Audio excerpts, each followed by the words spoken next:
nos habíamos quedado acerca de lo que significa Jezreel, ¿ya? ¿Qué significa Jezreel?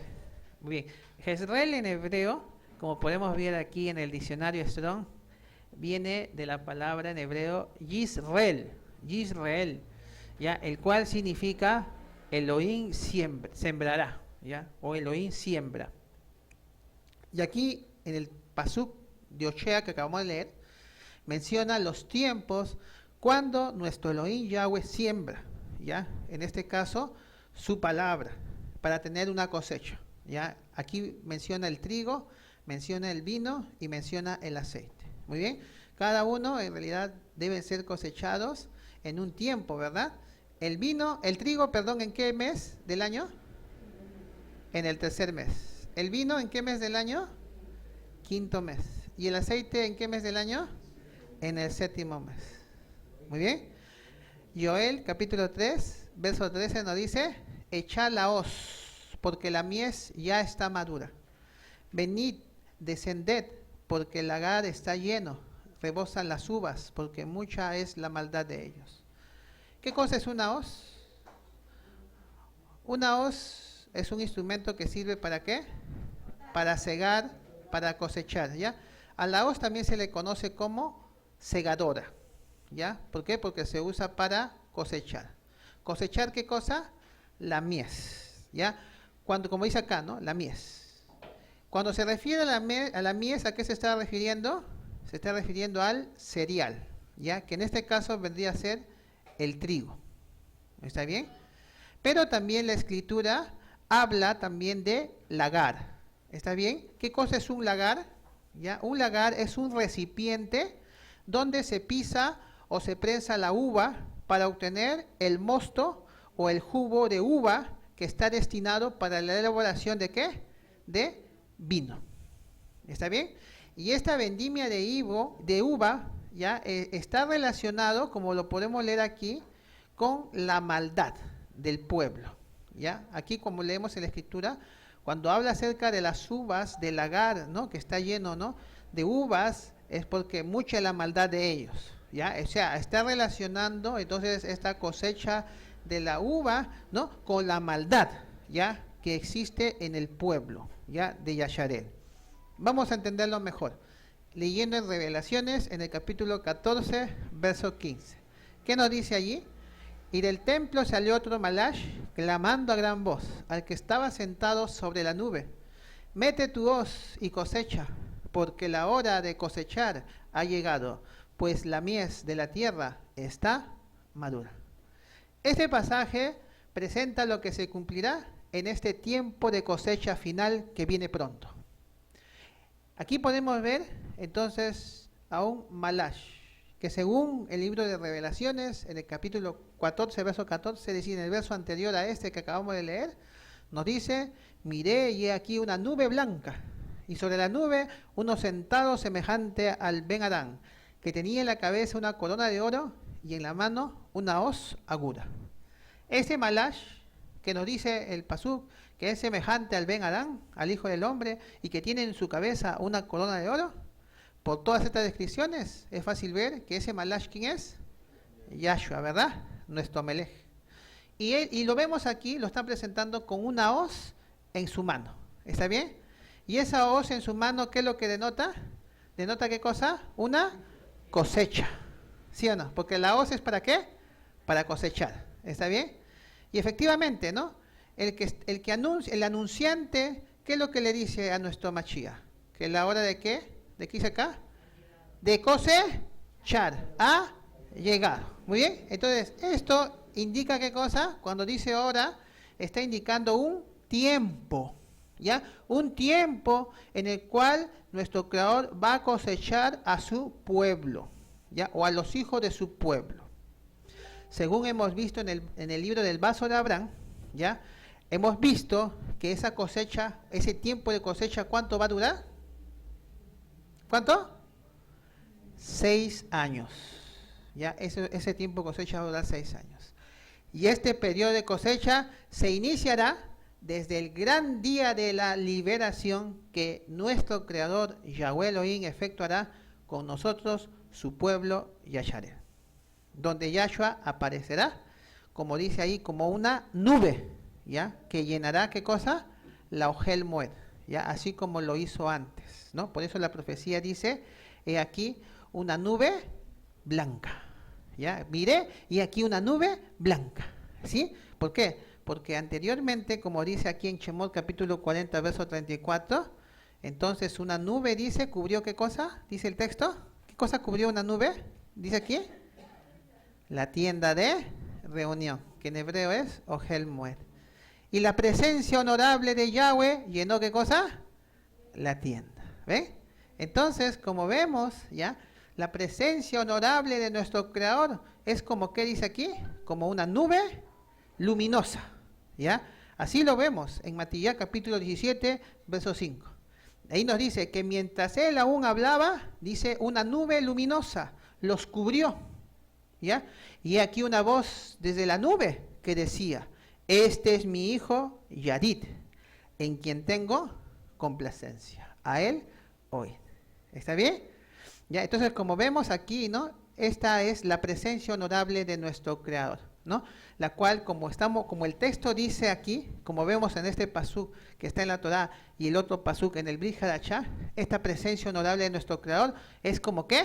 Como una nube luminosa, ¿ya? Entonces, esta nube luminosa, en este caso, cubrió la tienda, ¿sí o no? Y en el otro caso, cubrió, ¿no? A los que estaban ahí con nuestro Redentor en esa ocasión, ¿sí o no? ¿Ya? Esta nube luminosa es la que también a nosotros nos cubrió, ¿ya? En el lugar donde será levantada la tienda de reunión, ¿ya?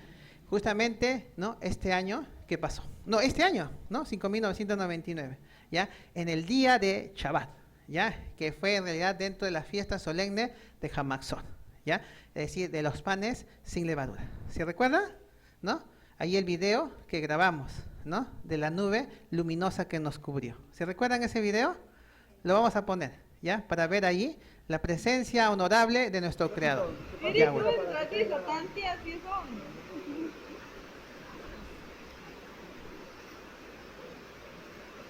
Hasta ahí se entra malito, vea. Acá es más hondo. Está con la tos, dice. Está con la tos, dice. De ahí. Amarita, me das tu número de celular. Ya. Sí, me he olvidado darles ahí, te lo voy a apuntar. Ya. Me das también el... Ya. No, la amarita lo tiene, mi número, de hecho. De mi Israel, sí. O te doy así también. Sí.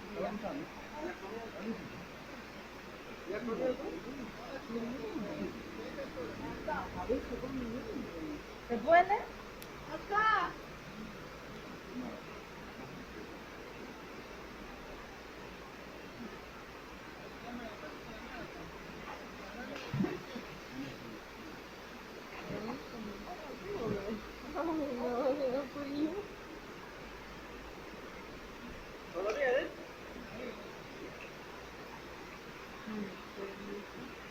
Muy bien, entonces ahí hemos visto ya entonces la nube, ¿no? Que nos cubre ya a nosotros.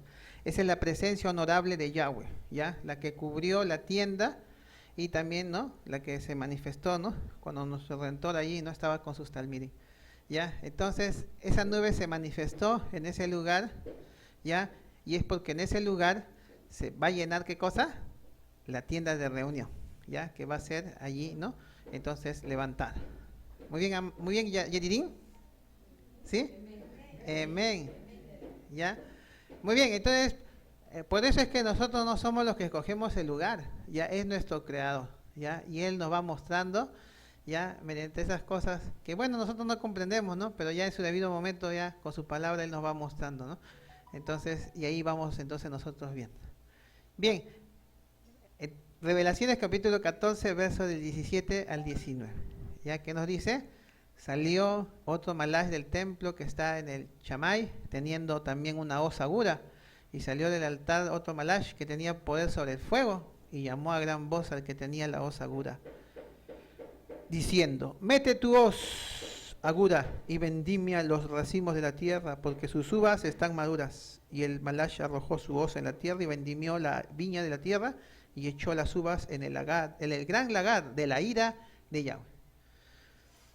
Ahora, en este pasuk está indicando un tiempo de cosecha, ¿ya? Donde nuestro creador, ya, bueno, en el pasuk anterior que hemos leído, ya hemos visto ahí que nuestro creador no solo va a cosechar el trigo, ya, para guardarlo en su granero, sino también que aquí vemos que él va a juzgar a los hijos de su pueblo que se aferraron al engaño de la religión, ya, y que está representado aquí con la vendimia de la uva, ya, la cual será echada ¿dónde? En el lagar de la ira de nuestro creador. Muy bien, entonces, si vemos los tiempos en que nuestro creador juzgará a su pueblo, ya, por ejemplo, antiguamente, en el primer mes, ¿no? Él liberó a su pueblo de la cautividad de Egipto, ¿sí o no? ¿En qué día lo hizo? ¿En qué día lo liberó? El día 15 del primer mes, ¿no? En la Chaj, o en la fiesta solemne de los panes sin levadura. Luego, en el 15 del tercer mes, les dio su Torá y su Misbot a su pueblo en el monte Sinaí, en la fiesta de Shavuot. Muy bien. Allí nuestro creador cosechó el trigo, ya, en la fiesta del trigo. Pero ahora se viene la cosecha de la uva y de la aceituna, ya, la cual está marcada en el quinto mes, ¿no? La cosecha de la uva, y en el séptimo mes la cosecha de la aceituna. Muy bien. En el quinto mes, en la fiesta del vino, Yahweh juzgará a su pueblo rebelde. Y en el séptimo mes, en la fiesta de la aceituna, Yahweh redimirá a su pueblo que le amó de verdad. Yirmeyá capítulo 31, verso 12, este pasú ya lo hemos leído, y dice, y vendrán con gritos de gozo en lo alto de Sión, y correrán al bien de Yahweh, al pan, al vino y al aceite, y al ganado de las ovejas y de las vacas, y su sed será como huerto de riego, y nunca más tendrán dolor. ¿Cuál es el bien de Yahweh? Que ahí nos dice el pasú. El bien de Yahweh es el lején, es el vino y es el aceite, los cuales marcan los tiempos cuando nuestro Creador juzgará o cosechará a su pueblo, que al final vendrá a lo alto del monte Sión, con gritos de gozo, donde nunca más tendrán dolor. Muy bien. Ahora, toda esta siembra y cosecha, la escritura, ¿cómo le llama? Le llama Jezreel, ya que ya hemos visto que Jezreel significa Elohim siembra. Y respecto a Jezreel, la escritura menciona lo siguiente en Ochea capítulo 1 verso 5. ¿Qué nos dice allí en Ochea capítulo 1 verso 5? Nos dice, y en aquel día quebraré yo el arco de Yasharel. ¿Dónde dice ahí? En el valle de Jezreel, ¿ya? Respecto a Jezreel, ya, la escritura nos dice que Jezreel, ¿qué cosa es? Dice, es un valle, ¿ya? Y antiguamente ese valle se encontraba situado al norte de Jerusalén, ¿ya? Aquí vemos el mapa, miren, aquí está Jerusalén, ¿no? La cual, ¿no? Como vemos, se encontraba, ¿no? A la misma altura de Chalén, ¿ya? ¿No? Y esto ocurre, ¿por qué? Porque Yahweh eligió a Chalén, ¿no? ¿Por qué? ¿Para qué? Para que allí habite su nombre, ¿no? Por ello que pasó a llamarse Jerusalén, ¿no? De Chalén pasó a llamarse Jerusalén. Como dice Segunda de Crónicas, capítulo 6, verso 6. Mas a Jerusalén he elegido para que en ella esté mi nombre. Y a David he elegido para que esté sobre mi pueblo y a Yarel. Ahora, el valle de Jezreel, ¿dónde se encontraba? Aquí lo vemos. Aquí está el valle de Jezreel. ¿Dónde estaba? Al norte de Jerusalén, ¿ya? Entonces, si vamos arriba, entonces eso vendría a ser el norte de Jerusalén. Muy bien, muy bien. Entonces, ese valle que estaba al norte de Jerusalén, ¿no? Fue un sitio importante de muchas batallas, ¿no? Que se dieron en la antigüedad, ¿no? Incluyendo la primera batalla registrada en la historia. ¿Saben cómo se le conoció a esa batalla? La primera batalla registrada en la historia. ¿Saben cómo se le llamó? Megiddo, ¿ya? Ya, esa es la primera batalla registrada en la historia, ¿ya? Entonces fue conocida como Megiddo, ¿ya? Y Megiddo está ubicado allí mismo, en el valle de Jezreel, ¿ya? Y aquí lo vamos a ver, y aquí lo podemos corroborar en el mapa, ¿ya? Entonces usted pone, ¿no? Ahí está Megiddo, ¿ve? Acá está Jerusalén, ¿no? Y aquí está, ¿no? Al norte, Megiddo, ¿ve? Ahí mismo donde está el valle de Jezreel, ¿no? Ahí se encuentra Megiddo, ¿muy bien? Y ese lugar fue el centro de muchas guerras históricas de la antigüedad. Muy bien. Dicho lugar fue conocido también como Ar-Megiddo. ¿Ya? ¿Qué significa Ar-Megiddo? ¿No? Muchos le han dado una interpretación en base a lo que la palabra Ar en hebreo significa, ¿no? Pero sin embargo, esta palabra, ¿no? En realidad, que significa Ar en hebreo es monte, sin embargo, no lo es en su precisión, ¿no? El significado exacto de la palabra Ar-Megiddo, ¿ya? ¿Por qué? Porque la Escritura nos dice respecto a Megiddo, ¿ya? Entonces, aquí nos dice en Zacarías 12:11, perdón, Zacarías capítulo 12, verso 11, nos dice: en aquel día habrá gran llanto en Jerusalén, como el llanto de Adadrimón. ¿Dónde? Acá dice en el monte o dice en el valle de Megiddo. En el valle de Megiddo, ¿ya? Cuando la Escritura habla respecto a Megiddo, la Escritura nos dice que es un valle o que es un monte. Un valle, ¿ya? Entonces, ese valle es el valle de Jezreel, ¿ya? Ese valle donde está Megiddo es el valle de Jezreel, ¿ya? Como dijimos, dicho valle fue el lugar donde antiguamente se libraron grandes batallas y fue llamado Ar-Megiddo, que en realidad vendría a ser el valle de Megiddo. Muy bien. Ahora, Ar-Megiddo dio origen, ya por derivación, a la palabra Armagedón. Muy bien. El cual está escrito ya en el libro de Revelaciones, en el capítulo 16, verso del 13 al 16. Muy bien.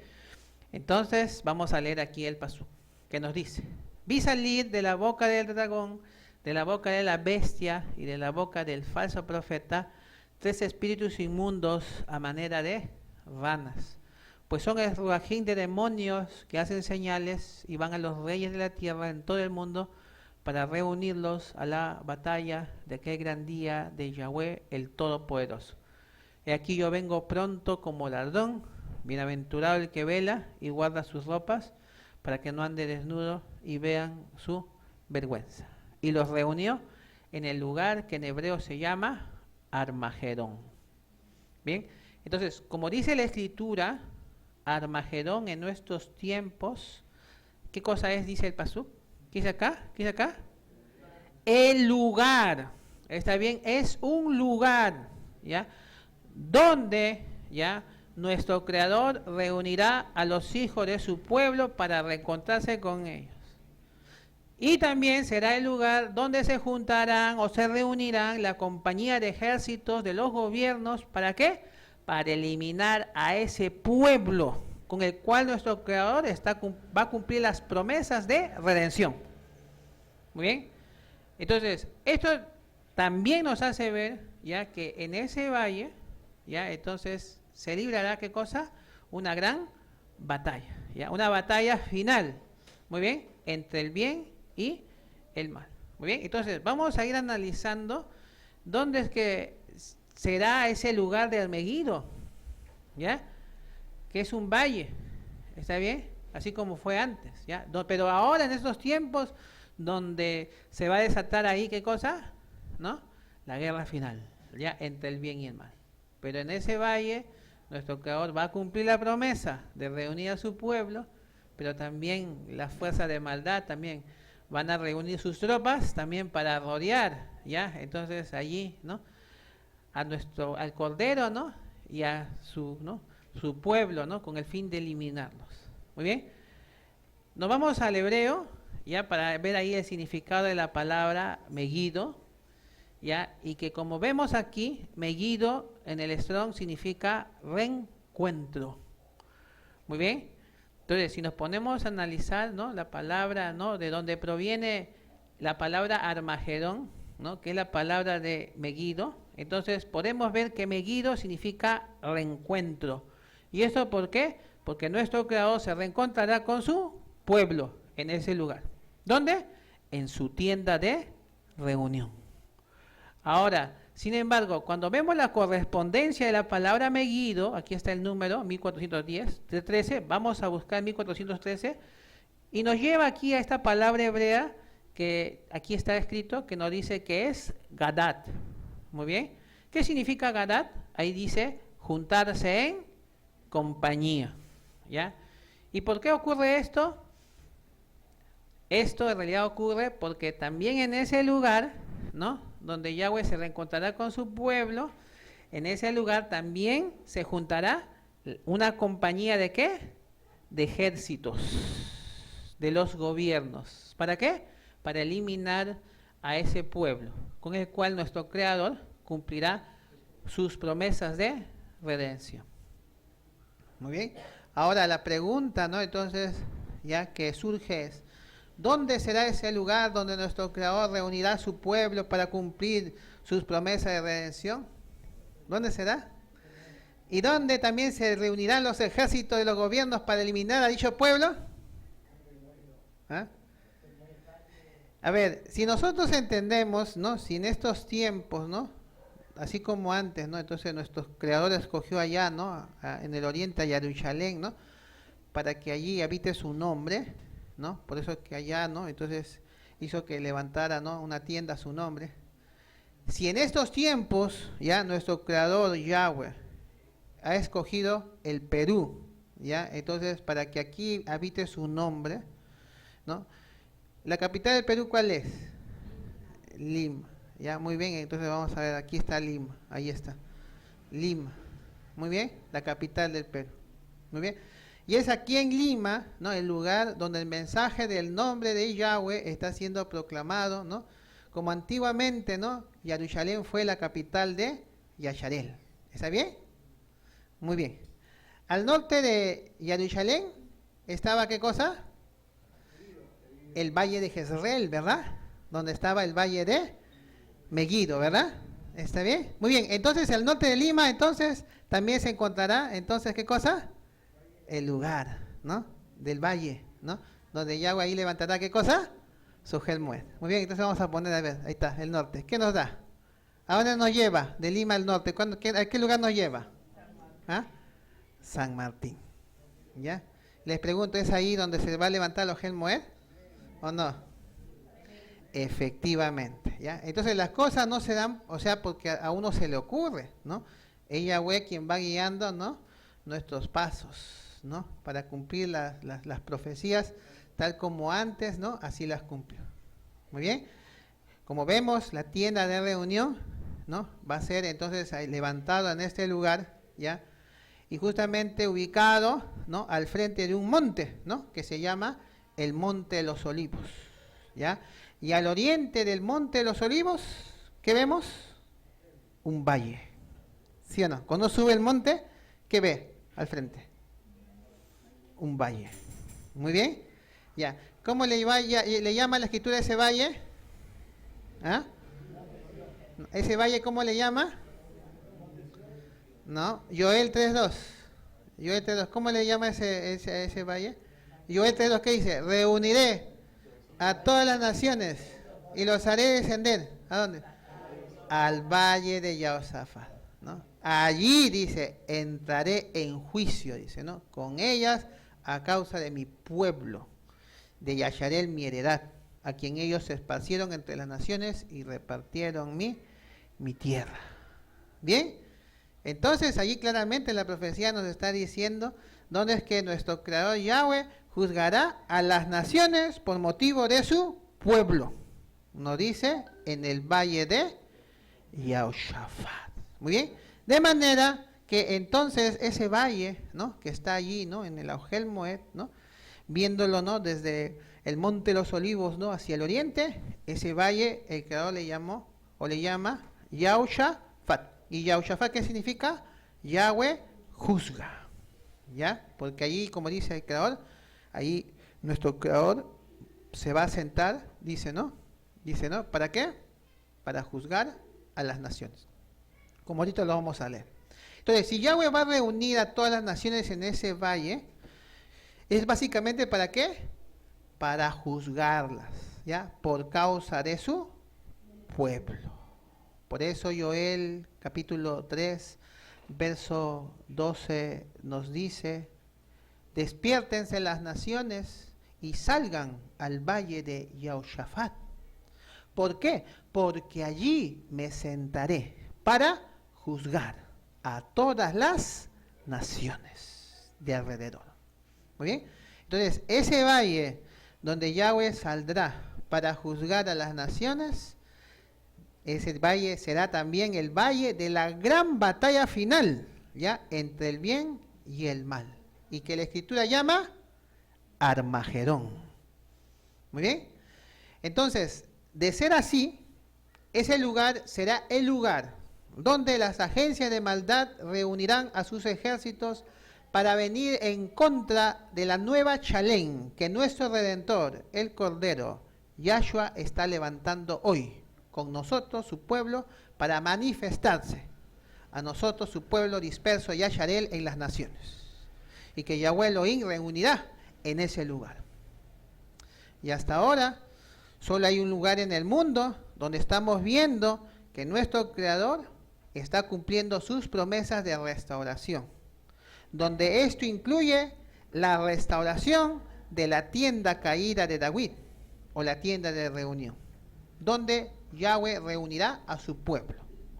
¿Y ese lugar dónde se encuentra? ¿Dónde se encuentra ese lugar? En el Perú, ¿verdad? Muy bien. ¿Dónde se va a levantar la tienda de Yahweh? En el Perú, pues, ¿no? Entonces, ¿dónde? Ya, por eso, en ese lugar de Perú, donde nuestro Creador ubicará su tienda de reunión, hay un valle, ¿ya? Y ese valle, ya es muy probable que allí se dé el Armegido o el Armagedón. Muy bien. Como dice el vaso de Abraham, capítulo 7, verso 3, dice allí, al llegar la plenitud de los tiempos, todos los esfuerzos humanos en busca de la paz se frustrarán. En aquel tiempo, numerosas naciones se aliarán contra el reino de Chalén. Habrá una batalla como nunca hubo, y toda la tierra será castigada por el fuego. Después de agotar ellos todos los recursos en su defensa, Yasharel verá con desesperación incontables enemigos marchando contra ellos con el propósito de eliminarlos. Hoy que estamos llegando a la plenitud de los tiempos, vemos con nuestros propios ojos cómo las profecías se encaminan a su cumplimiento.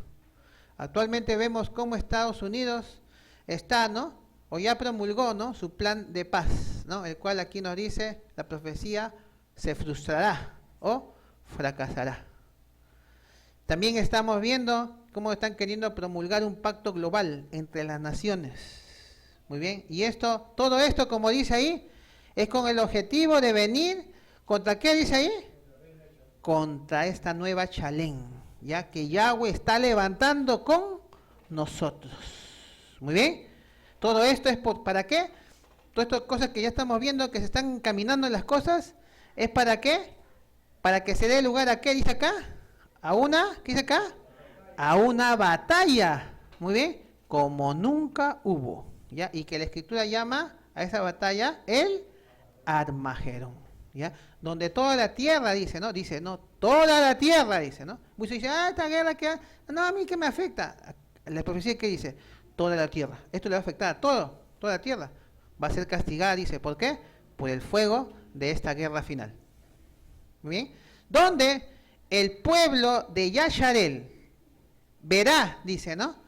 Incontables enemigos, ¿no? Es decir, ejércitos enemigos, ¿no? Marchando contra ellos. ¿Con el propósito de qué? De eliminarlos. ¿Está bien? ¿Ya? Y esto que está, ¿no? Profetizado es lo que vemos ahora. ¿Ya? Entonces, esto ya el martes 28 decía el día de ayer. ¿Ya? Entonces, eso ya se promulgó, ¿no? Acerca del plan de paz. Ya está. Y ahora el evento, ¿no?, mundial para reconstruir el pacto educativo global, ¿no?, que sabemos que se va a dar exactamente en la fecha de la fundación del Estado de Israel, el 14 de mayo, ¿no? Porque nada es por casualidad. Muy bien. Osea capítulo 1, verso 11 nos dice: y se congregarán los hijos de Yahorá y de Yasharel, y nombrarán un solo jefe, y subirán de la tierra, porque el día de Jezreel será grande. Por la escritura hemos visto que Jezreel, ¿qué cosa es? Es un valle, ¿está bien? Donde Yahweh congregará a los hijos de sus dos casas, ¿está bien? Muy bien. ¿Cuáles son esas dos casas? Aquí se congregarán, ¿quiénes? ¿Los hijos de qué? De Yahorá y de Yashar, él. Muy bien. Cuando eso ocurra, entonces dice, subirán, ¿qué cosa? De la tierra, ¿qué tierra? De la tierra Kadosh. ¿Quién va a subir? El ejército de Yahweh. ¿Para qué? Para la batalla final del Armagedón. Muy bien. Ahora, como vemos, ¿no?, Jezreel no solo designa un lugar, sino también designa un tiempo, ¿ya? ¿Por qué? Porque cuando la profecía dice aquí, ¿no?, el día de Jezreel será grande, ¿no?, es porque está designando, ¿qué cosa? Un tiempo. ¿Está bien? Cuando dice el día de Jezreel. Muy bien. ¿Cuándo será ese tiempo? ¿Cuándo será? Ezequiel capítulo 38, versos del 8 al 23, nos dice ¿cuándo será? ¿Qué dice ahí? En aquel tiempo, cuando venga Gog contra la tierra de Yasharel, dijo Yahweh Adonai, subirá mi ira y mi enojo, porque he hablado en mi celo y en el fuego de mi ira, que en aquel tiempo habrá gran temblor sobre la tierra de Yasharel, que los peces del mar, las aves del cielo, las bestias del campo y toda serpiente que se arrastra sobre la tierra y todos los hombres que están sobre la faz de la tierra temblarán ante mi presencia, ¿ya? Y se demorarán los montes y los vallados caerán y todo muro caerá a tierra. Y en todos mis montes llamaré contra él la espada, dice Yahweh Adonai. La espada de cada cual será contra su hermano. Y yo litigaré contra él con pestilencia y con sangre, y haré llover sobre él, sobre sus tropas y sobre los muchos pueblos que están con él, impetuosa lluvia y piedra de granizo, fuego y azufre. Y seré engrandecido y santificado y seré conocido ante los ojos de muchas naciones, y sabrán que yo soy Yahweh. Preguntamos, ¿cuándo será ese tiempo, ¿no?, del gran día de Jezreel? Cuando llegue el tiempo, cuando Gog, ¿quién es Gog? ¿Quién es Gog? Es el sionismo judío, ¿ya? Entonces, cuando el sionismo judío venga con sus tropas o ejércitos contra la tierra de Yasharel, ¿ya? Entonces, la tierra de Yasharel en estos tiempos será la tierra donde Yahweh con su pueblo levantará su tienda de reunión, ¿ya? Ohel Moed. Muy bien, porque allí en estos tiempos eligió él que allí esté su nombre. Y en honor de su nombre, por eso su hijo Yahshua levantó esa tienda. Entonces, en ese tiempo, dicha tierra temblará. ¿Por qué? Por la presencia honorable de nuestro Creador, ¿ya? Por eso dice aquí, ¿no? Temblarán ante mi presencia. ¿Está bien? Entonces, en ese tiempo, dicha tierra temblará por la presencia honorable de nuestro Creador, el cual saldrá. ¿Para qué? Para defender y pelear por su pueblo. Muy bien. Entonces, claramente la profecía señala que nuestro Creador derramará sus juicios sobre Gog, que es el sionismo judío, y sobre sus tropas o ejércitos, y los muchos pueblos, ¿no?, que están aliados al sionismo. Y Yahweh será engrandecido y conocido ante los ojos de muchas naciones, quienes sabrán quién es el gran yo soy el que soy, ¿no? ¿Quién es el gran Yahweh? Muy bien, muy bien. Entonces, esto es lo que se va a cumplir, ¿ya? La escritura dice claramente, ¿ya? Él se va a manifestar, ¿ya? Entonces, ante su presencia, él va a manifestar su presencia, ¿no? Y él va a juzgar, entonces, a estos ejércitos, ¿ya? Entonces, y los pueblos que están aliados, pues, ¿no?, a Gog. Muy bien. Entonces, y él va a pelear, ¿no?, justamente por su pueblo. Pues ese es el Armagedón. Muy bien. Ahora, si nosotros queremos encontrar ya la desambiguación o la manera más exacta, ¿no?, del mejor significado de la palabra Armagedón, ¿ya? La desambiguación de Armagedón sería, aquí lo vemos, Ar-ma-edón. ¿Está bien? Donde Ar en hebreo, como lo vemos aquí, Ar en hebreo son 2022, en hebreo es monte, ¿ya? Pero ahora, este monte en realidad que presenta en el hebreo no es literal, porque ya sabemos que Ar, ¿no?, o Armagedón es un valle, ¿ya? Entonces, ¿no?, entonces en realidad este monte es simbólico, ¿ya? Y en el lenguaje simbólico de las profecías, ¿qué significa un monte? ¿Qué significa un monte? Revelaciones 17, 9, 10. ¿Qué nos dice? Esto para la mente que tenga sabiduría, ¿no? Las 7 cabezas son 7 montes. ¿Ya? Muy bien. Muy bien. Sobre los cuales se sienta la mujer. ¿Y son qué dice? 7, ¿qué dice acá? Reinos. ¿Está bien? Entonces, los 7 montes, ¿qué cosas son? ¿Son 7? Reinos. Entonces, ¿un monte qué vendría a ser? Un reino. ¿Está bien? ¿Ya? ¿Qué reino? ¿Qué reino será? ¿Ah? Estás designando un reino, ¿ya? Pero ¿qué reino? ¿Ya? Entonces la palabra lo hallaremos entonces en las dos que siguen, ¿no? En la palabra ma y en la otra palabra que es Edom. Mag, ¿de dónde viene? ¿Sabe de dónde viene Mag? Viene de Magog. ¿Está bien? Por eso vemos a Gog, ¿ya? Magog. ¿Quién es Magog? Berechit capítulo 10 verso 2 nos dice, los hijos de Jafet, Gomer, Magog. Ahí está, ¿no? Magog es el segundo hijo de ¿quién? De Jafet. Muy bien. ¿Quién fue Jafet? Uno de los hijos de Noé. ¿Está bien? Muy bien.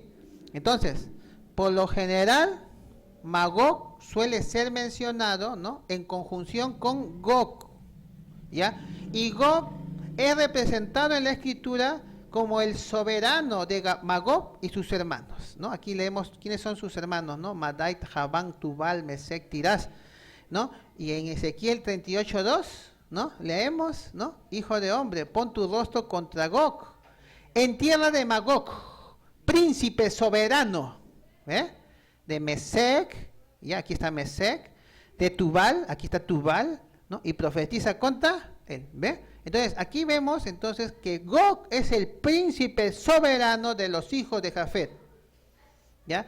Y ya sabemos que Gog es el sionismo judío, de manera que Magog vendría a ser ¿qué cosa? ¿El reino de quién? De Gog, ¿ya? Muy bien, allí es donde se levantó, ¿ya? Entonces, en la tierra de Magog, ¿no?, que en realidad significa, ¿no?, al norte, ¿ya? Entonces, de la tierra de Sinar.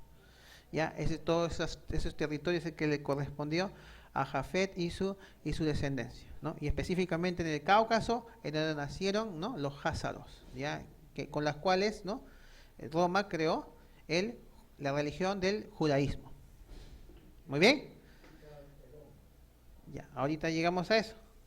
¿Ya? Entonces, Gog es el reino de los judíos sionistas. Muy bien. Ahora vamos entonces a la última palabra, ¿no?, que falta. Edom. ¿Qué cosa es Edom? Edom. ¿Quién es Edom? Berechit, capítulo 36, verso 1. ¿Qué nos dice ahí? Estas son las generaciones de Esaú, el cual es, ¿qué cosa? Edom. ¿Está bien? Entonces, Edom, ¿qué cosa es? Es el apodo de ¿quién? De Esaú. ¿Ya? Edom es el apodo de Esaú. ¿Y qué significa? ¿Qué significa Edom? ¿Sabe lo que significa? ¿Qué dice acá? ¿Qué dice acá? Vamos al hebreo, 123. Edom, ¿qué significa? ¿Qué dice acá? Rojo. ¿Ya? Rojo. ¿Ya? ¿Y por qué le llamaron así? Porque Berechit capítulo 25, verso 25 nos dice que cuando Esaú nació, ¿no? ¿Cómo nació? Rojizo, ¿no? Es decir, y era todo velludo, como una pelliza y llamaron su nombre Esaú. ¿Ya? ¿Por qué? Porque él nació pelirrojo. ¿Ya? Por eso le llamaron, ¿no? Edom, rojizo. Muy bien. Así nació Esaú, velludo y pelirrojo. ¿Ya? Aunque Edom propiamente significa rojo. ¿Ya? Por eso le llamaron a Esaú Edom. Y a sus hijos o descendientes, ¿cómo le llamaron? Edomitas. Muy bien. Berechit 36, 43, ¿qué nos dice? Edom es el mismo Esaú. ¿Padre de quién? De los edomitas. Muy bien. Ahora, ¿qué pasó con los edomitas con el tiempo? ¿Qué pasó? Vamos a leer lo que nos dice uno de los libros encontrados en los rollos del Mar Muerto, ¿ya? Que es el libro de Yashar. En las Biblias le han puesto Hazer, ¿ya? Pero es Yashar. En el capítulo 90, versos 8 y 9. ¿Qué es lo que nos dice? Nos dice, los hijos de Quitín, dice, reinaron, dice, sobre Edom. Y Edom fue bajo la mano de los hijos de Quitín y se convirtió en un reino desde ese día. Y desde ese tiempo ellos ya no pudieron alzar su cabeza y su reino se convirtió en uno con los hijos de Quitín. Muy bien. El libro de Yashar, uno de los libros retirados del canon hebreo de las Escrituras, pero ya en los rollos del Mar Muerto, nos dice que los edomitas, ¿no?, llegaron a ser uno ¿con quién? Con los hijos de Quitín. Ellos llegaron a formar ¿qué cosa? Un reino. ¿Ya? Ellos se juntaron y formaron un reino. Muy bien. Ahora, ¿quiénes son los hijos de Quitín? ¿Quiénes son? Bereshit, capítulo 10, versos de 2 al 5. ¿Qué nos dice aquí? Los hijos de Jafet: Gomer, Magog, Madai, Javán, Tubal, Mesec y Tiras. Los hijos de Gomer: Ashkenaz, Rifat y Togarma. Los hijos de Javán: Elisa, Tarsis, Quitín, ¿no? Y Doranín. Aquí está Quitín. ¿Está bien?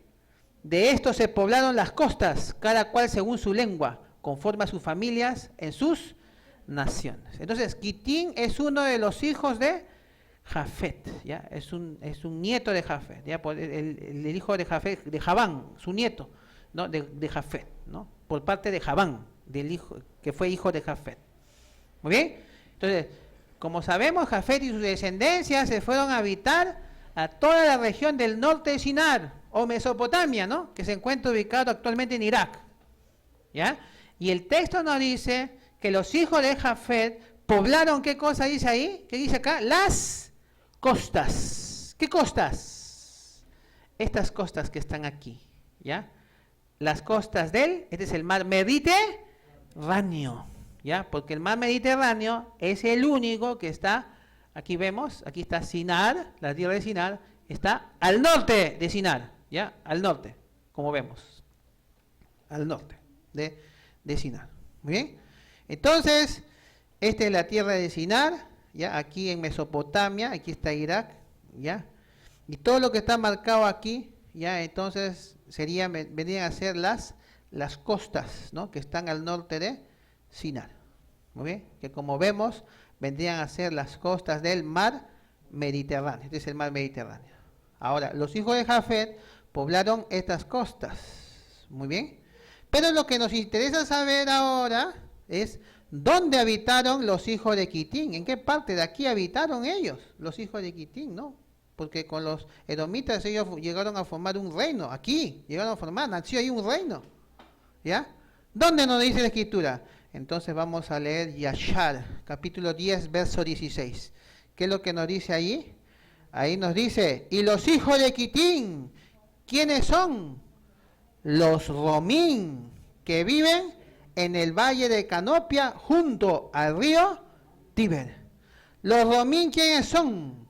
Los romanos, los cuales, según la escritura, dicen que viven junto al río Tíber. Y efectivamente, cuando vemos aquí el mapa, ¿no? Vemos que junto al río Tíber, acá está el río Tíber. ¿Quién está? ¿Qué dice acá? Roma, en Italia.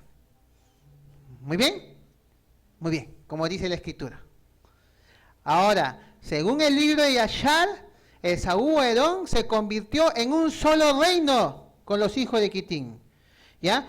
¿Y qué reino fue ese que formaron ellos? ¿El reino de qué? De Roma. El imperio romano. Muy bien. Y esto ocurrió ¿por qué? Porque el padre de los fundadores de Roma, ¿quiénes fueron los fundadores de Roma? Rómulo y Remo. ¿Saben quién fue el padre de los fundadores de Roma? Fue el nieto de Esaú. ¿Ya? Fue el nieto de Esaú. ¿Ya? Y que ahorita vamos a ver cómo se llamaba. ¿Ya? ¿Quién fue ese nieto de Esaú que llegó a Italia, allí a Roma? ¿Ya? Y él entonces tuvo como hijos a Rómulo y Remo. ¿Ya? Y este libro, ¿ya?, de la historia de la decadencia y caída del Imperio Romano, ¿no?, escrito por Edward Gibbon, ¿ya?, en la página 176, nos dice así, ¿ya?, ahí está, ¿ya?, nos dice, según, ¿no?, Flavio Josefo, ¿no?, nos dice acá, Cefo, nieto de Saúl, condujo a Italia el ejército de Eneas. Por estas y otras razones de igual peso, el nombre de Edom fue dado por los Yaurí al Imperio Romano. Entonces, ¿quién fue el hijo de Saúl que llegó a Italia? Roma. ¿Quién? Flavio Josefo nos dice que fue, ¿quién dice acá? Cefo. Ya, Cefo fue el nieto de Esaú. Como dice aquí la escritura. Berechí 36, 10 y 11 nos dice, estos son los nombres de los hijos de Esaú. Elifaz, hijo de Ada, mujer de Esaú. Reuel, hijo de Basemat, mujer de Esaú. Y los hijos de Elifaz fueron Temán, Omar, Cefo. Muy bien, aquí está. Cefo. ¿Ya? Y los demás, ¿no? Muy bien. Ahora, a Esaú y a sus hijos, ¿cómo se les conoció? ¿Cómo? Edom. ¿Ya? El cual significa rojo. ¿Ya? Edom significa rojo. ¿Ya? Por esta razón, dijeron que Marte, el planeta rojo, fue el padre de Rómulo y Remo, los fundadores de Roma. Muy bien. Marte era el dios romano de la guerra. Muy bien. Y su color característico era el color rojo, ¿no? Y este color más que nada está relacionado con ¿qué? ¿No? ¿Por qué está relacionado? Por el color rojo de ¿quién? De Edom. ¿Ya? Porque Edom es Esaú. ¿Ya? Y Esaú significa rojo. Muy bien. Este libro escrito por Pierce Brown llamado Amanecer Rojo, ¿ya?, donde nos habla acerca de Marte, la mitología romana, en el capítulo 2 de su libro nos dice, cuentan las leyendas de Lico que Marte era el padre de las lágrimas y enemigo de la danza y el laúd. Muy bien. ¿Por qué Marte era el enemigo del laúd? Porque el laúd, ¿qué cosa es? Según el vaso de Abraham, del libro del vaso de Abraham. Es el cetro de Shalem. ¿Ya? Muy bien. ¿Y Shalem qué cosa era? Era un reino donde se saltaba danzando ¿a quién? A Yahweh, ¿no? Y a Satanás no le gusta eso. ¿Ya? A Satanás no le gusta, ¿no?, un reino que, ¿no?, le exalte el nombre de Yahweh, ¿no?, y que dance, ¿no?, en honor al Creador, ¿no?, el nombre de eso. Eso no le gusta a Satanás. Muy bien. Ahora, pero la danza del mundo sí le agrada a Satanás. Una cosa es el baile y otra cosa es danza, ¿no? En el mundo es baile, no es danza. No. Ahora, ¿cómo era la bandera del Imperio Romano? ¿De qué color era? Ahí está, la bandera del Imperio Romano. ¿De qué color era? Color rojo. ¿De qué color se vestían los soldados del Imperio Romano? ¿Ah? De rojo, ¿sí o no? El César romano, ¿no? ¿Cómo se vestía? ¿Ah? De rojo. El Jesús romano, ¿no? ¿Cómo se viste? ¿No? Claro, ese es falso redentor, ¿no? El antimachía profetizado, ¿no?, que usurparía el verdadero lugar del verdadero Machía de Yasharel, ¿no? Entonces se iba a vestir, pues, ¿no?, porque estaba profetizado que la cuarta bestia iba a levantar a este falso Machía. Muy bien. ¿Y qué redentor es el que adoran las iglesias cristianas, ¿no? Ahí lo podemos ver, ¿no? Ahí, ¿no?, en este libro, ¿no?, ¿no?, de la iglesia, ¿no?, cristiana adventista, ¿no? ¿Cómo está vestido ahí? De rojo. Muy bien. Es de Jesús romano, el antimachía, el usurpador. que no salva a nadie. ¿Por qué? Porque él es hijo de perdición. ¿Ya? Así dice la escritura, ¿no? Inicuo, ¿no? Dice, ¿no? El inicuo, el hijo de perdición. ¿Ya? Así dice en Tesalonicenses. Muy bien. ¿Y qué decir de los papas romanos, ¿no? Que como sabemos, ellos son los representantes, ¿no?, del antimachía, o los vicarius filii Dei, vicario del Hijo de Dios, o sea, Zeus, ¿no? ¿Cómo se visten también ellos? De rojo, ¿no? Y los sacerdotes, ¿no?, de la Iglesia Cristiana Católica, ¿no? También, ¿no? Vestidos de rojo, ¿no? Entonces, ¿no? Y la mayor prueba lo podemos hallar en la Escritura, ¿no? Entonces, ¿cómo es la bestia romana? Que es edomita, ¿no? ¿De qué color era? ¿Ah? Revelaciones, capítulo 17, verso del 3 al 5. ¿Qué nos dice? Y me llevó en el ruaj al desierto y vi a una mujer sentada sobre una bestia. ¿Qué bestia? ¿De qué color es esa bestia? Dice roja, ¿ya? Escarlata, ¿qué significa? Rojo, ¿ya? Llena de nombre de blasfemia, que tenía 7 cabezas y 10 cuernos. Y la bestia estaba vestida y la mujer estaba vestida, dice, de púrpura y rojo, y adornada de oro, de piedras preciosas y de perlas, y tenía en la mano un cáliz de oro lleno de abominaciones y la inmundicia de su fornicación, y en su frente un nombre escrito, un misterio: Babilonia la Grande, la madre de las rameras y de las abominaciones de la tierra. Esta bestia de Revelaciones es el reino de Roma, el cual, como aquí lo presenta, es de color rojo. ¿Por qué? Porque Edom o Esaú, ¿no? Así se lo representó, ¿no? De color rojo. Muy bien. Encima de esta bestia está una mujer ramera, ¿ya? La cual simboliza a una iglesia, ¿ya? Que vendría a ser la madre de todas las iglesias que existen.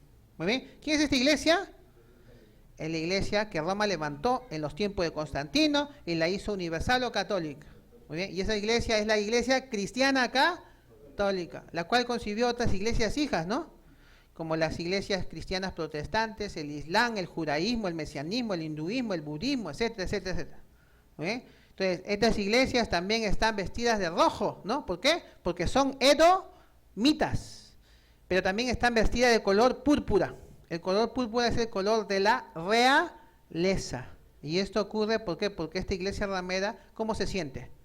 Se siente una reina, ¿no? Pero no lo es. ¿Por qué? Porque es prostituta. Muy bien.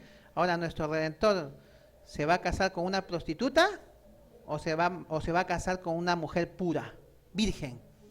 ¿Ah? ¿Ya? Él nunca se va a casar con una prostituta, ¿ya? Por eso que nuestro Creador está llamando a salir, ¿no? Entonces, de las iglesias, ¿a quién? A su pueblo cautivo ahí, ¿ya? Porque ahí las iglesias no tienen ninguna posibilidad de participar en las bodas del Cordero, sino únicamente la Virgen pura, ¿ya? De remanente y Asharel, ¿ya? No hay otro. ¿Ok? Entonces, Roma, como sabemos, fue fundada por Rómulo, uno de los hijos de Cefo, nieto de Saúl, en el año 750 antes de nuestra era. Y en el año 325 de nuestra era, el cristianismo romano llegó a ser la religión oficial, ¿no? Bajo el emperador romano Constantino, ¿no? La religión oficial de Roma. Por tanto, Edom, muy bien, Quitín, ¿no? Roma, con su religión, el cristianismo, son términos, ¿no? Y Babilonia, ¿no? Babilonia, porque aquí lo menciona, ¿ya? Entonces, son términos para referirse al mismo pueblo. Y los siguientes textos muestran esto claramente. Por ejemplo, Números, capítulo 24, verso 24, nos dice: vendrán naves de la costa de Quitín y afligirán a Siria, afligirán también a Eber, mas él también perecerá para siempre. Quitín, como ya vimos, es el pueblo que se unió a Edom. ¿Para qué? Para formar el reino de Roma. ¿Ya? Entonces la profecía nos dice que este reino de maldad iba a afligir ¿a quién? A Siria. Siria en hebreo, ¿qué cosa es? Arán, de donde nacen ¿quiénes? Los arameos. ¿Está bien? Pero también nos dice que van a afligir ¿a quién? a Eber, ¿no? ¿Quiénes son los hijos de Eber? Los hebreos. ¿Ven? Ahí están, ¿no? Los dos pueblos, Arán y Quitín, ¿no? Semitas, ¿ya? Y efectivamente, en la historia se cumplió esto. Muy bien. Y estos hebreos, ¿no? Entonces, como arameos, ¿no? Como vemos en la historia, ¿no? De estos pueblos, efectivamente, vemos que fueron afligidos directa o indirectamente, ¿por quiénes? Por los edomitas cristianos, ¿sí o no? ¿El cristianismo a quién persiguió? ¿Ah? ¿Acaso los que huyeron a Sefarad, España, no se escondían de la Inquisición? ¿Ah? ¿Ah? La historia simplemente nos confirma, ¿ya? Entonces lo que ocurrió en esa vez. Muy bien. Daniel capítulo 11, verso 30, nos dice, porque vendrán contra él naves de Quitín, y él se contristará y volverá, y se enojará contra el pacto Kadosh, y hará según su voluntad. Volverá pues y se entenderá con los que abandonen el Kadosh pacto. Los hijos de Quitín, ¿ya? Y edomitas, se enojan contra el pacto Kadosh que Yahweh ha hecho con su pueblo. ¿Por qué? Porque este es un reino que hará todo según su voluntad y desechará la voluntad verdadera de nuestro Creador. Este reino se entenderá muy bien. ¿Con quiénes? Con los que abandonen, ¿qué cosa? El pacto Kadosh del Creador. Muy bien. Y vendrá con sus naves, ¿no? ¿Contra quiénes? Contra aquellos que guarden, ¿qué cosa? El pacto Kadosh. Muy bien. Joel capítulo 3, verso 19. Egipto será destruido y Edom será vuelto en desierto asolado por la injuria hecha a los hijos de Yahorá. ¿Por qué? Porque derramaron en su tierra sangre inocente. Bien, así como Egipto fue destruido, así Yahweh destruirá a Edom o Roma y su religión. ¿Por qué? Porque derramaron sangre inocente. Ya, como así también lo dice Revelaciones 18:24. En ella se halló la sangre de los profetas, de los Kadoshim y de todos los que han sido muertos en la tierra. Cuando la Escritura dice en ella, se está refiriendo a la iglesia de Roma, que no es otra que el cristianismo, porque así la presenta, ¿no? En Revelaciones 17:6, vi a la mujer ebria de la sangre de los Kadoshim y de la sangre de los mártires de Yahshua. Y cuando la vi, quedé asombrado con gran asombro. La profecía presenta a esta iglesia como una iglesia derramadora de sangre Kadosh. Sin embargo, Joel dice que Edom es el que ha derramado sangre inocente. Eso nos hace ver, bajo esa concepción, que Edom es la misma iglesia cristiana. Salmos capítulo 137, versos de 7 y 8. Oh Yahweh, recuerda contra los hijos de Edom el día de Jerusalén, cuando decían, arrasarla hasta los cimientos. Hija de Babilonia, la desolada, bienaventurado el que te diere el pago de lo que tú nos hiciste. Miren, si entienden lo que aquí está diciendo claramente, según el Salmo. ¿Quién es la hija de Babilonia? ¿No? ¿Quién es? Que fue desolada o destruida. ¿Quién es? ¿Qué dice acá? Los hijos de Edom, que arrasaron. ¿A quién? A Jerusalén, hasta destruirla. ¿Cuándo se cumplió esto? En el año 70. Muy bien. Y esos hijos fueron los hijos de Roma. ¿Sí o no? ¿Quién destruyó Jerusalén en el año 70? ¿No fue Roma? Muy bien. Entonces, ellos destruyeron el templo de Jerusalén y al pueblo de Yahweh, ¿no? Y en su lugar, ellos levantaron su sede religiosa. ¿Dónde? En Roma. Y también su iglesia, ¿no? Llamada cristiana. Muy bien. De manera que es el cristianismo la hija legítima de Babilonia, que señala aquí la profecía. Muy bien. Porque aquí cuando se está refiriendo a los hijos de Edom, aquí la Escritura le dice, ella es la hija de Babilonia. Así lo está diciendo. Por eso, cuando la Escritura dice Babilonia la grande, es para referirse a los edomitas. Y ahora estamos entendiendo quiénes son los edomitas. ¿Quiénes son? Los cristianos.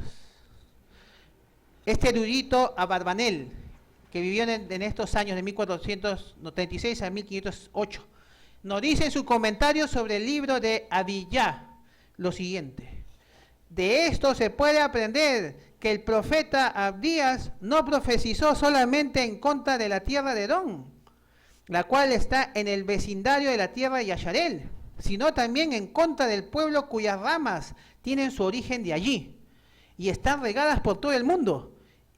Y este es el cristianismo en nuestros días. Muy bien, este es el comentario, ¿no?, de este erudito, ¿no?, el cual, ¿no?, identificó en realidad al cristianismo en realidad como los edomitas.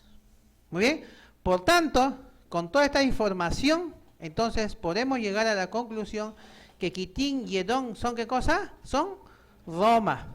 Y el cristianismo que nació en Roma, en el ámbito espiritual, vendría a ser la llamada Babel o Babilonia, descrita en Revelaciones, capítulo 17, verso 5. Y no solo porque el cristianismo tuvo su origen en Roma, sino por causa de la gran confusión de lenguas como tomó lugar en Babel o Babilonia, ya que las varias sectas religiosas y sus divisiones que brotaron de ella, que de acuerdo a la enciclopedia cristiana hay aproximadamente como 34.000 denominaciones distintas dentro de la religión romana, o sea, dentro del cristianismo. Y esto crea una confusión total, así como el antiguo Babel o Babilonia, donde nacieron varias lenguas para confusión. Sabemos también que el cristianismo con los árabes creó el Islam, con los házaros del Cáucaso creó el judaísmo en la Edad Media. Luego en la Edad Moderna todos los protestantes se separaron y salieron de Roma, ¿ya?, o de los católicos romanos en el siglo XVI, en la Reforma, ¿no?, llamada por Martín Lutero. Y después, en la Edad Contemporánea, Roma, por medio de su brazo protestante, la masonería, crea las iglesias cristianas protestantes y mesiánicas. Así que podemos determinar que el protestantismo es una semilla del cristianismo católico y Roma es la semilla de Quitín y Edom. Y en el ámbito espiritual y alegórico vendría a ser Babel o Babilonia. Muy bien, entonces con estos conceptos, ¿no?, aclarados ahora sí podemos entender lo que significa Armagedón, ¿ya?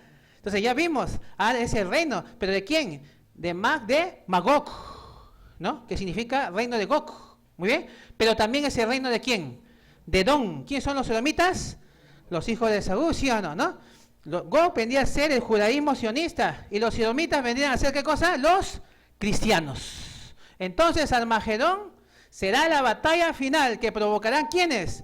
Los judíos y los cristianos, cuando tenga lugar el cumplimiento de las promesas de liberación y redención del remanente de Yasharel por parte del creador del universo.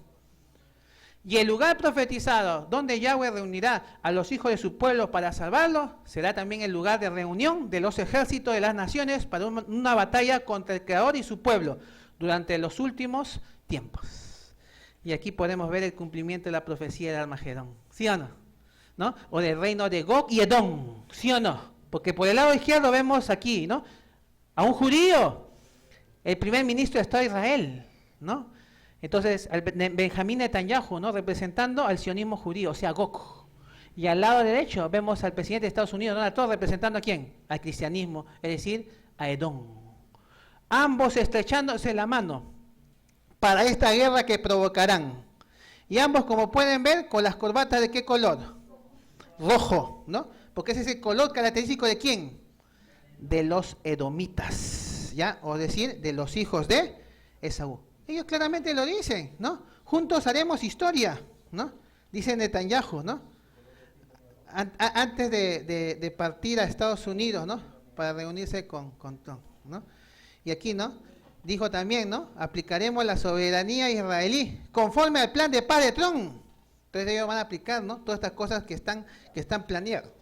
Entonces ya presentó el acuerdo de siglo Trump, ¿no? Entonces Jerusalén va a quedar entonces como la capital indivisible de Israel, ¿ya? Así queda establecido. ¿Y qué van a hacer estos terroristas islámicos? ¿Ah? Van a exigir ¿qué cosa? Ataques contra Israel y los judíos. ¿Para qué? Para frustrar el plan de paz de Trump, ¿ya? ¿Por qué? Porque todos se dan cuenta que el acuerdo del siglo de Trump, ¿qué cosa más que nada es? Es un plan de ¿qué? es un plan de guerra, ¿no? Porque a eso se encamina todo esto, ¿no? A la guerra del Armagedón. Muy bien, porque ellos saben muy bien que ya las promesas que nuestro Creador está cumpliendo ya son promesas, ¿no?, que señalan ya que el tiempo es. Segunda de Esdras, capítulo 6, verso del 7 al 10. Este es un pasaje hallado en los manuscritos de Qumran y nos habla acerca de la señal que marca la separación de los tiempos, donde llegará a su fin. ¿Qué cosa? ¿Qué nos dice aquí? Y respondió un Malash: ¿qué señal habrá de marcar la separación de los tiempos? ¿Cuándo llegará el fin del primero y el comienzo del segundo? Miren, escuchen con atención lo que dice aquí.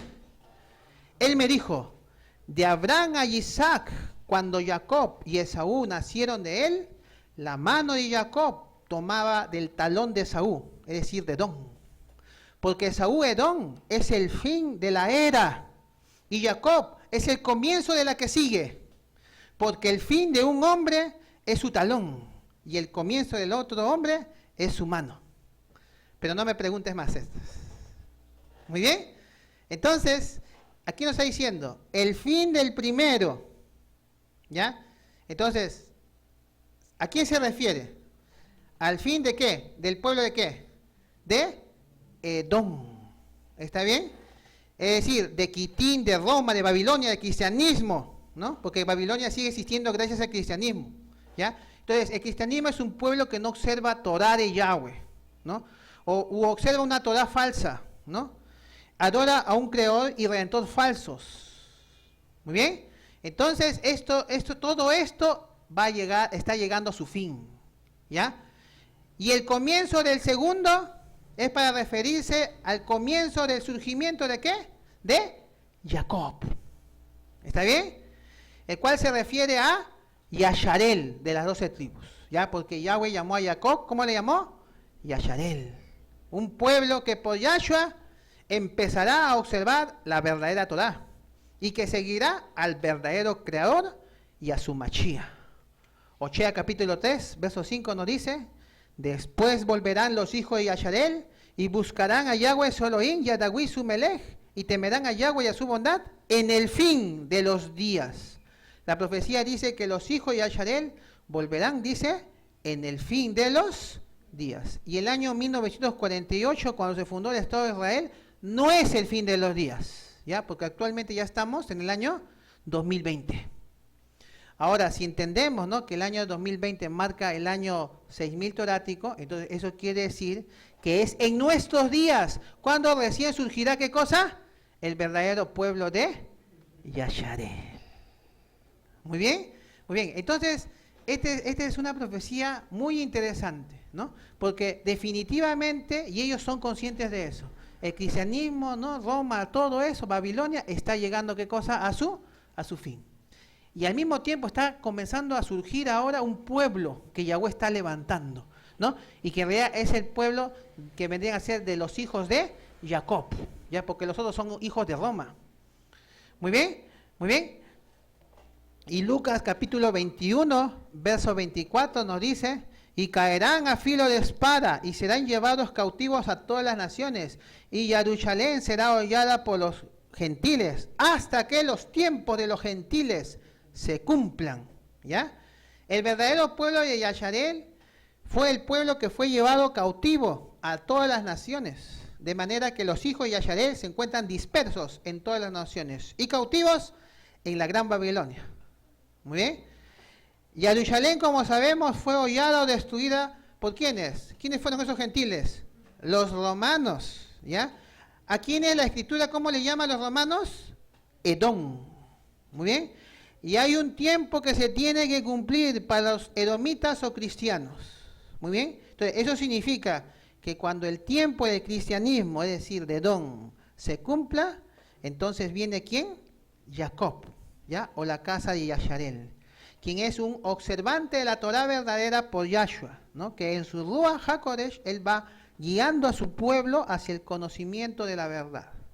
Lucas capítulo 13, verso 35 dice: he aquí vuestra casa os se dejará desierta, y os digo que no me veréis hasta que llegue el tiempo en que digáis: bendito el que viene en el nombre de Yahweh.